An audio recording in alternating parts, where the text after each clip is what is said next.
Okay, I want to take a few minutes and talk you through the course details document. Students in the past have found it helpful if I talk through this document as we go. And as I kind of talked in the overview, this course is for you. It's about preparing you for your next big step or your dream job. And like I said, we've really had positive feedback on students with the behavioral interview questions and how they were prepared for that next step. Table of contents, as you can see here, we'll run right down here. So here's the executive summary. Course is organized into modules, and you'll see each of the modules coming up here.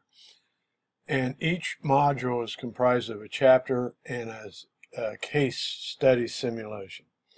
So what you're going to do, you'll read the content in the chapter, and then you'll take practice quizzes to prepare you for the quiz. You'll complete the case simulation challenge, which is structured assignment. And when I say complete, that'll become a discussion post you put in your group. And then the last part is you participate, or you take the graded quiz and you participate in the group discussion. Each module is made available once a previous module is completed, so we're kind of paced along here. I have had some courses in the past where students, when they really get used to the structure, I would open the modules earlier. So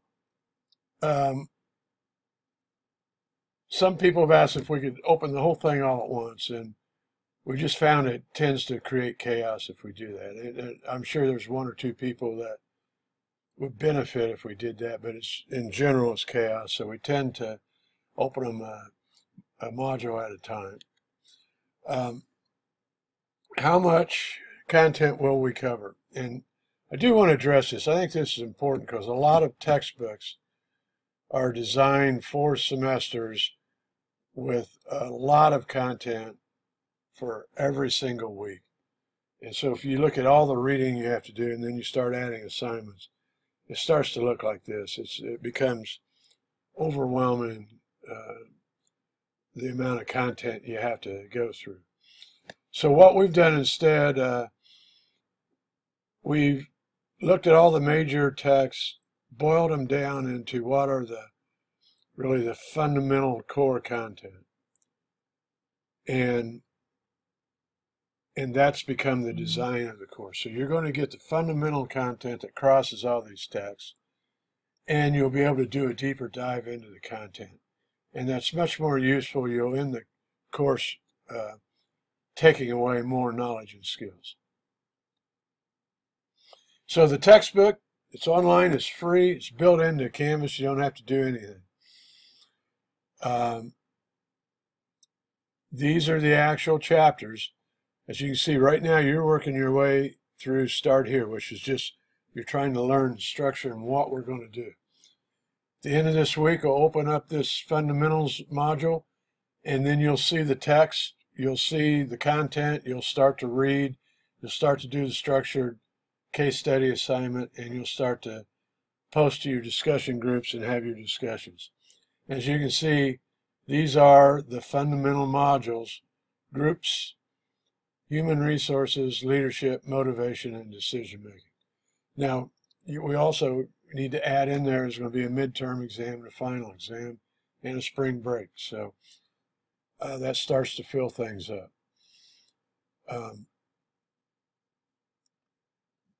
It says this is a working draft. This is certainly, there's to some degree that's true, but there has been a lot of editing on this, and it's so it's in pretty good shape at this point. If you do find errors in it, let me know, because we definitely want to correct them, but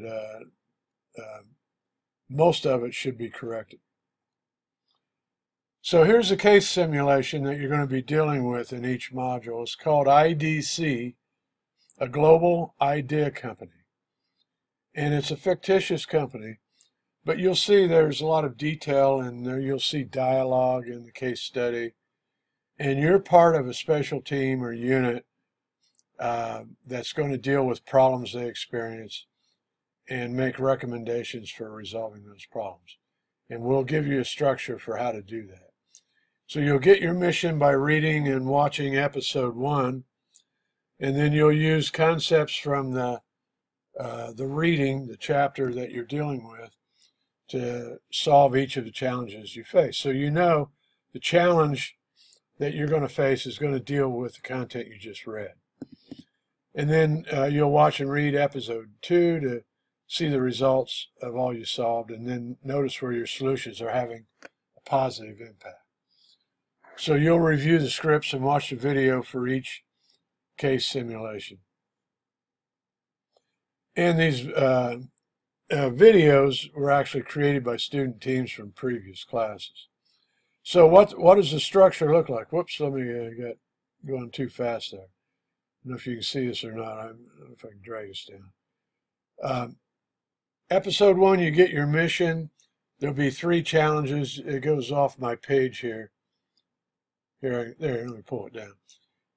You solve challenge A, B, and C. Rare occasion, there may be a D.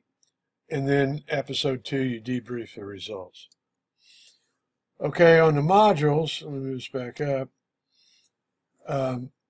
Once again, you click on modules in Canvas to see all the course content and assignments.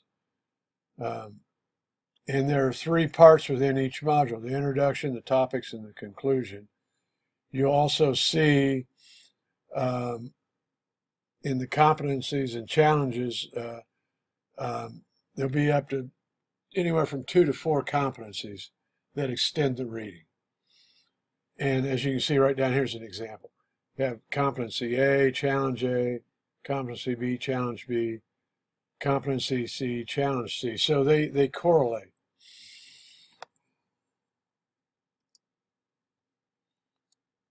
Okay, let's look at the flow.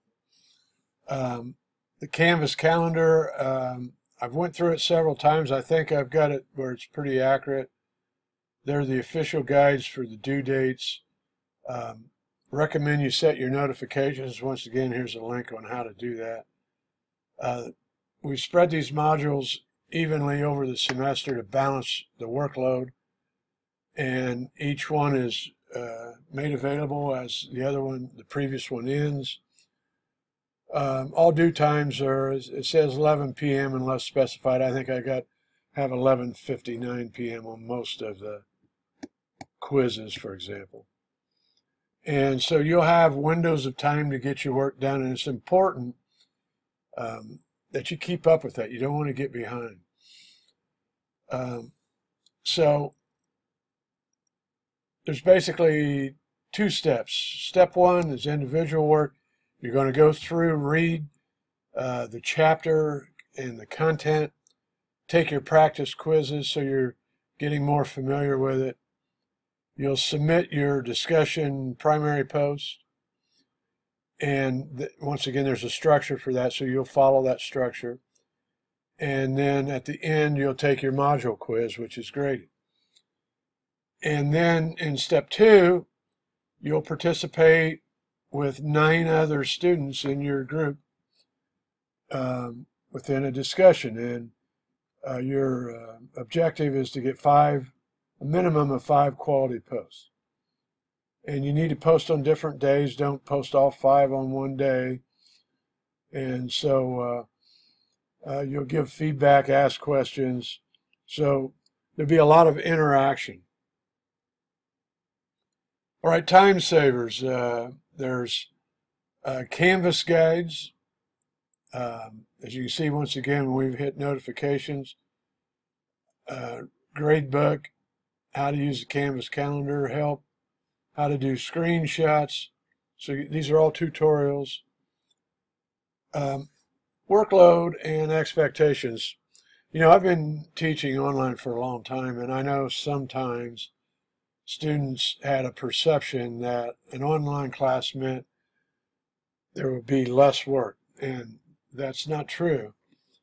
There's an equal amount of work online. The only difference is you don't have to travel, and sit in a chair at a specified time each week, with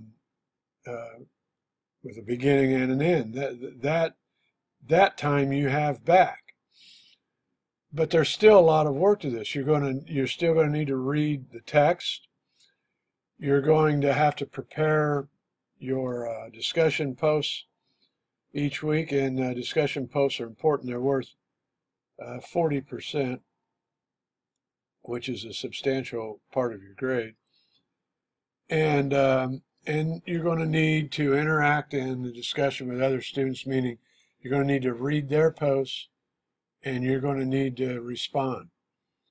And so, as you can see, in calculating the hours, you should have an expectation that this is going to take quite a bit of your time each week. You're going to need to do some effective time management in order to complete all of this.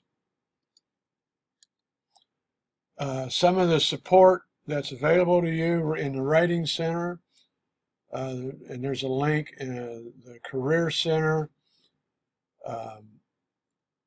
and also the Student Technology Assistance Center. So these are 3 primary support places. Let me run down the policy list here. All work is delivered in electronic format. It's preferred that you copy and paste to Canvas. Students like that better. They don't have to download papers. When communicating with me or a TA, and right now I don't have a TA for this class, Canvas is preferred. I also will respond through my email and cell phone. I will also post the conference call number, which is an open line. I'll do that periodically during the week. Sometimes life events come up and get in the way. I know that. I've had that happen in my own school experience. Matter of fact, when I was working on a master's degree, I had 2 classes to go, and my work transferred me 250 miles away. And this was a traditional sit-down class. This was before online.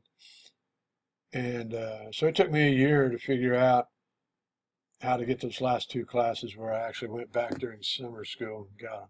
But so it took an extra year, but I finished. So sometimes life events come up. I try to be considerate about that and work with you. Let me know if you have a problem. So get a hold of me and I'll try to work with you. If you have a documented disability and need special accommodations, the ADA office at the university is really good at providing that. So I would encourage you to take advantage of that. It does make a difference that matters. And of course, the syllabus and course schedule, everything's subject to change. I'll try to be as consistent as I possibly can. Thank you.